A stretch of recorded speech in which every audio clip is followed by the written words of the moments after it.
کہ صرف بھئی آپ جو سوچ رہے ہیں یا جو آپ کر رہے ہیں چھپ چھپا کے بھی کر رہے ہیں، کسی کو کانوں کان آپ نے خبر نہیں ہونے دی سوائے اس خاتون کے اور آپ کو ہی، اور کسی کو پتہ نہیں. لیکن یہ خیال کریں کہ ایک تیسری پارٹی ہے، ایک تیسری جانب ہے جو سب چیزیں جانتا ہے، اور وہ اللہ ہے. جہاں بھی آپ گفتگو کریں تو جانیں کہ ایک تیسری پارٹی بھی یہاں موجود ہے. یہ قرآن میں کہا ہے اللہ نے.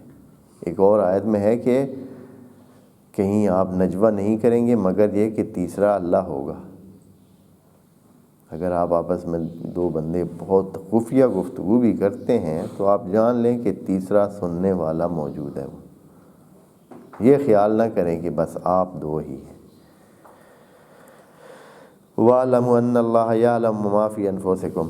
تو یہاں خب یہ بات پھر آ جاتی ہے کہ چلے ٹھیک ہے اللہ تیری تو معلومات میں سب کچھ ہے، ہوتا رہے،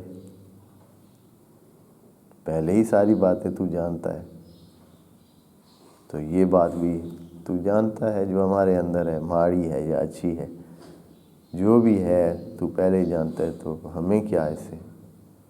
تو خدا کریم خصوصی طور پر یہاں فرما رہا ہے فَاحْذَرُوهُ. اس کو آسان مت لیں، بچ کے رہیں اللہ سے.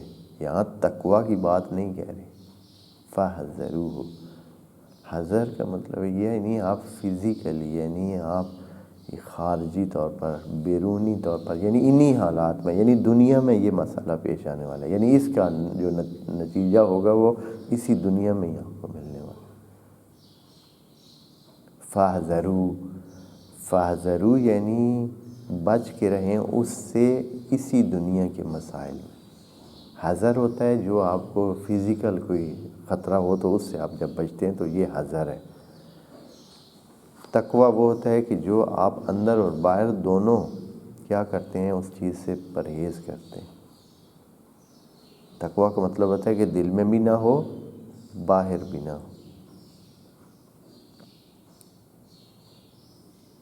اور حذر کا مطلب یہ ہوتا ہے کہ آپ اس کے ظاہری نقصان سے بچنے کی کوشش کرتے ہیں. اندر آپ سوچیں یا نہ سوچیں، باہر مثال کے طور پر کوئی گڑھا پڑا ہے، اب آپ اندر سے سوچیں یا نہ سوچیں، اس سے اگر بچتے ہیں تو یہ حذر ہے. یہاں تقویٰ کی ضرورت یعنی بیرونی طور پر ہے، لیکن لفظ تقویٰ کی جگہ حذر جہاں استعمال کرنا زیادہ بہتر ہے کہ آپ اس سے بچ رہیں. تقویٰ وہ اس میں ہوتا ہے جہاں اندر سے بھی صفائی ضروری ہوتی ہے، یعنی آپ اندر سے بھی اس کے قائل ہوتے ہیں، باہر سے بھی قائل ہوتے ہیں. اسی لیے مثال کے طور پر اگر کوئی بندہ گناہ سے بچتا ہے لیکن چاہ رہا ہے کرے لیکن اس سے ہو نہیں رہا ہے، یہ تقویٰ نہیں ہے.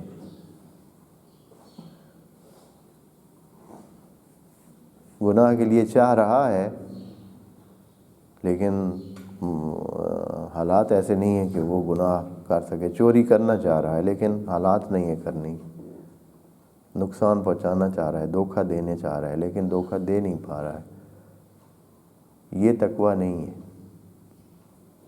یہ نہیں بچ رہا ہے، یہ گناہ اندر سے کر رہا ہے، اس سے عملاً ہو نہیں رہا ہے یہ. لیکن یہ ہے کہ بس تقویٰ اندر اور باہر دونوں سے بچ، لیکن حذر کر رہا ہے. یہ بندہ یہ جو ابھی چوری سے بچ رہا ہے تو ایک قسم کا حذر کر رہا ہے.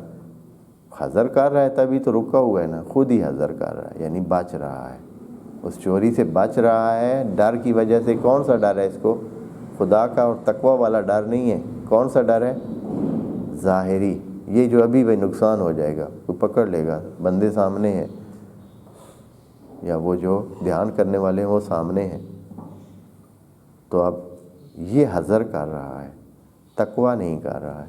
یہاں خدا کریم فرما رہا ہے فَاحْذَرُوهُ، اللہ سے بچ کے رہیں کہ اگر ایسا کریں گے تو نقصان ہوگا ادھر ہی. بس فَاحْذَرُوهُ کے معنی کو توجہ رکھیں کہ یہ فَاحْذَرُوهُ جہاں جہاں استعمال ہوا ہے وہاں اس کا مطلب یہ ہے کہ خدا کریم اس کا جو خمیازہ ہے وہ آپ کو ادھر ہی بھگتانے کے لیے سیٹ کر دے گا ہر چیز کو. فَاحْذَرُوهُ پس بچ کے رہیں اس سے، یعنی یہ کام نہ کریں. اس طرح کی کوئی صورتحال نہ بنے۔